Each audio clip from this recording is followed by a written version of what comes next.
يا راغبا في كل علم نافع. ينمو العلم ويتقدم بتقنياته ومجالاته، ومعه نطور أدواتنا في تقديم العلم الشرعي. أكاديمية زاد أكاديمية ينبوعها صاف ليروي غلة الظمآن. وتعلم الفقه الميسر عاملا بالشرع دون تعصب لفلان. بشرى لنا زاد أكاديمية للعلم كالأزهار في البستان.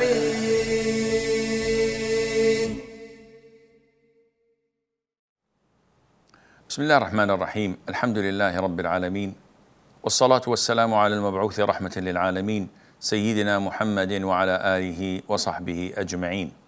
أما بعد.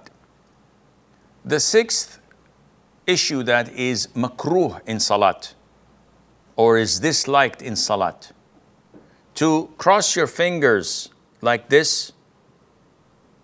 And the Prophet said alayhi salatu wassalam, when one of you does wudu and does it well, then goes out heading towards the masjid, let him not interlace his fingers, for he is in the state of prayer.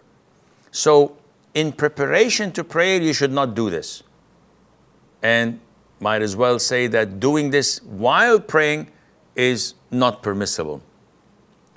If it's after the prayer, or any time that is not time for prayer, there's no problem in interlacing it and crossing your fingers like this, because the Prophet had done that, alayhi salatu wasalam, after the prayer was over, as per the hadith of Dhul Yadaini. Number 7, to move a great deal and to play around and mess around while in prayer. Because the Prophet said, alayhi salatu wasalam, be still in prayer. So many people, we see them in the masjid while praying, they have this itching issue. They do this all the time. Some of them keep on watching their watch, playing, fixing. Some of them would play with their pockets. And I've seen people taking their mobile phones while ringing and texting. And this is definitely something that would invalidate the prayer for doing it so much. Yes, if you do it a little bit, that would be not recommended. And number 8, to pray in the presence of food when the food is ready. The Prophet said, alayhi salam, there is no prayer when food is ready, or when one is resisting the urge to relieve oneself, meaning to answer the call of nature. So this is something that is disliked. Why? When I pray, if I'm hungry and the food is being served and I insist on praying, I'd be thinking of the food. But if I'm not hungry and the food is served, or if I'm fasting and the food is served, then there is no problem in that.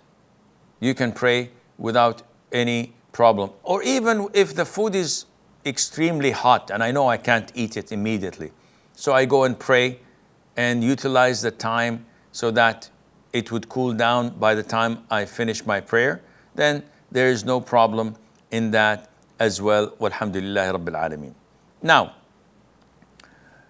what about moving in prayer? We said it's disliked. Yes, unless there is a legitimate reason for that.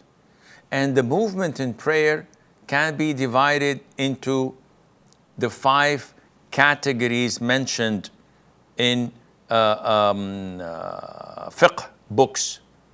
So it can be obligatory. And this is when the validity of your prayer depends on it. For example, I'm praying and someone tells me, Akhi, the Qibla is 90 degrees to your left. So I said, okay, I have to change my direction 90 degrees like this.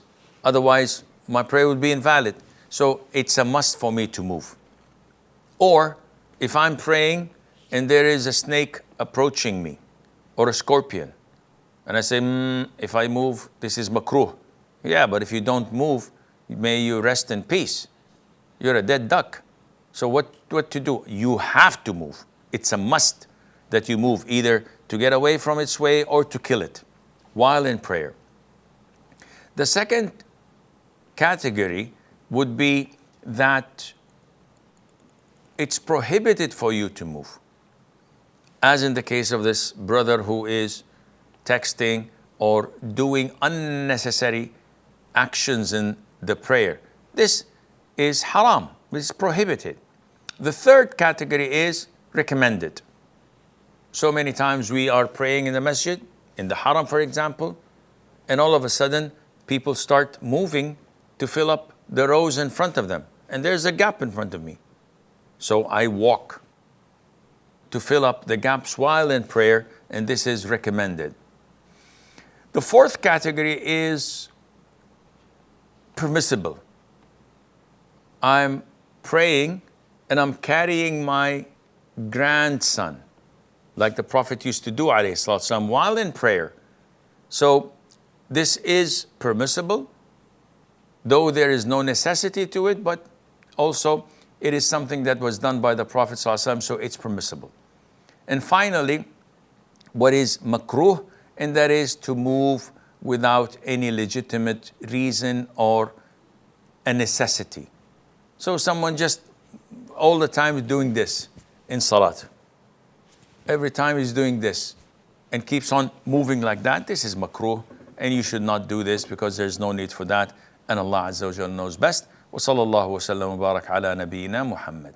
يا راغبا في كل علم نافع ينمو العلم ويتقدم بتقنياته ومجالاته، ومعه نطور أدواتنا في تقديم العلم الشرعي.